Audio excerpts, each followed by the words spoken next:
ರಾಜ್ಯದಲ್ಲಿ 1,02,00,000 ಮನೆಗಳ ಸಮೀಕ್ಷೆ ಈಗ ಆಗಿದೆ.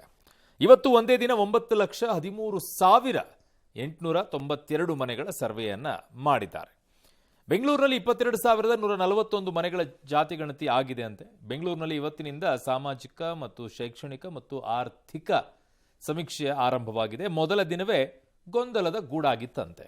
ರಾಜ್ಯದಲ್ಲಿ ಆದಾಗಲೂ ಕೂಡ ಆರಂಭದ 2-3 ದಿನಗಳು ಹಾಗೇ ಆಗಿತ್ತು.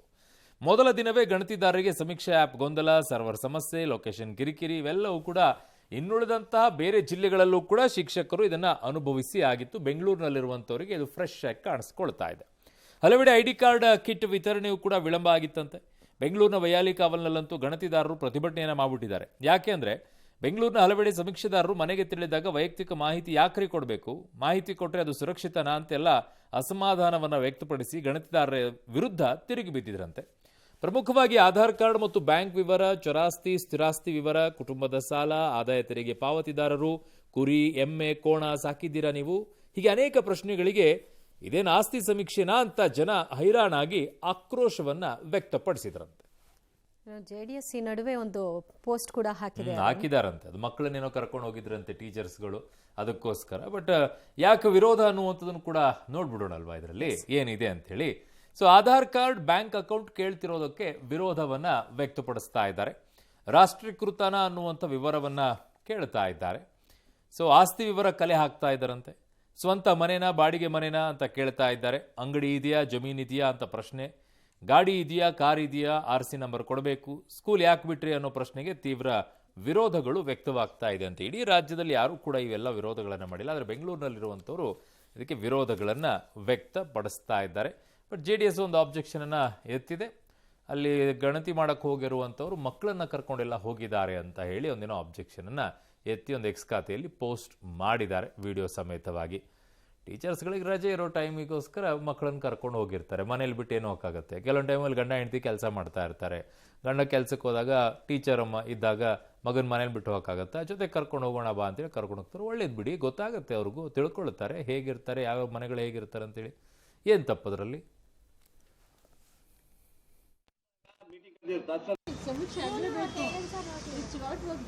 My mom is fashion designer, so she's owning a boutique, and my dad is doing job in Meena Fashion. So he is there. We'll be back at what time? We'll be back by 8:39. 8:39. 10 o'clock, 8:30 they are at home. Aadhaar card ಕೊಡು ಅಂತ ಕೇಳ್ತಾರೆ, voter ID ಕೊಡು ಅಂತಾರೆ, ಆಮೇಲೆ PAN card ಕೊಡು ಅಂತಾರೆ, email ಕೊಡು ಅಂತಾರೆ. ನಮ್ ಡೀಟೇಲ್ಸ್ ಎಲ್ಲ ಕೊಟ್ಟಾದ್ರೆ ಬ್ಯಾಂಕ್ ಡೀಟೇಲ್ಸ್ ಬರೋದಿಲ್ವಾ ಅಲ್ಲಿ? ಅದಕ್ಕೇನಾರ ಹೆಚ್ಚು ಕಡಿಮೆ ಆದ್ರೆ ಯಾರು ಜವಾಬ್ದಾರಿ? 100% ಸುರಕ್ಷಿತವಾಗಿ ಇರೋದಿಲ್ಲ. ನಮ್ಮನೆ ಡೀಟೇಲ್ಸ್, ನಮ್ ಸ್ವಂತ ಡೀಟೇಲ್ಸ್ ಏನ್ ತಿಕ್ಬೇಕು ಅವ್ರಿಗೆ? ಇವ್ರು ಸೇಫ್ ಆಗಿ ಮುಡುಕ್ತಾರೆ, ಗ್ಯಾರಂಟಿ ಇದೆಯಾ ಮೇಡಮ್ ನಿಮ್ಗೆ? ಏನ್ ಜಾತಿ ಗಣತಿ ಏನು ಅನುಕೂಲ ಏನಿಲ್ಲ. ಇಲ್ಲ ಮೇಡಮ್, ಅದಕ್ಕೆಲ್ಲ ಏನಕ್ಕೆ ಕೊಡಬೇಕು ವೈಯಕ್ತಿಕ ಮಾಹಿತಿ? ಬೇಡ, ಪಾಲ್ಗೊಳ್ಳಲ್ಲ. ಬರೀ ಜನಗಳಲ್ಲಿ ಜಾತಿ ಬಗ್ಗೆನೇ ಒಂದು ರೀತಿ ವಿಷ ಬಿತ್ತೋ ಥರ ಸಮೀಕ್ಷೆ ಮಾಡಿಸ್ತಿದ್ದಾರೆ.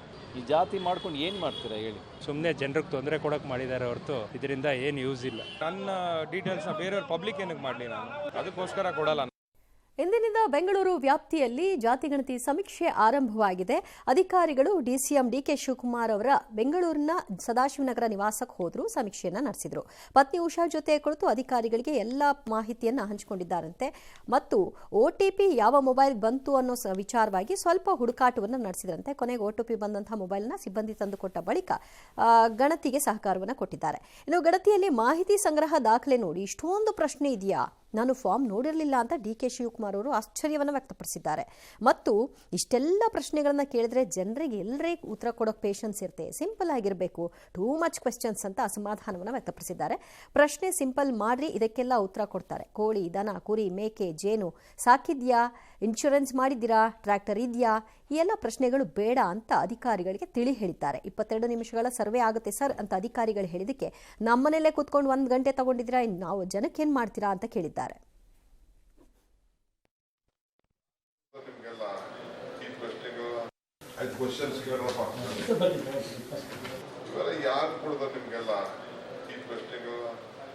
ಟ್ರ್ಯಾಕ್ಟ್ರು, ನೀನು ಜೇನು ಸಾಕಿದ್ಯಾ, ಕೋಳಿ ಸಾಕಿದ್ಯಾ, ಕುರಿ ಸಾಕಿದ್ಯಾ, ನನಗೆ ಇಷ್ಟೊತ್ತು ಮಾಡಿದ್ರೆ ಇವತ್ತು ಇವತ್ತಿಂದ ಗ್ರೇಟರ್ ಬೆಂಗಳೂರು ಅಥಾರಿಟಿ ವ್ಯಾಪ್ತಿಯಲ್ಲಿ ಸಮೀಕ್ಷೆ ಪ್ರಾರಂಭ ಆಗ್ತಾ ಇದೆ. ನನ್ನ ಮನೆಯಲ್ಲೂ ಕೂಡ ಇವತ್ತು ಮಾಡಿದ್ದಾರೆ. ನಾನು ಕೂಡ ಎಲ್ಲ ಮಾಹಿತಿಯನ್ನ ಕೊಟ್ಟಿದ್ದೇನೆ. ಎಲ್ಲರೂ ಕೂಡ ಮಾಹಿತಿಯನ್ನ ಕೊಡಿ.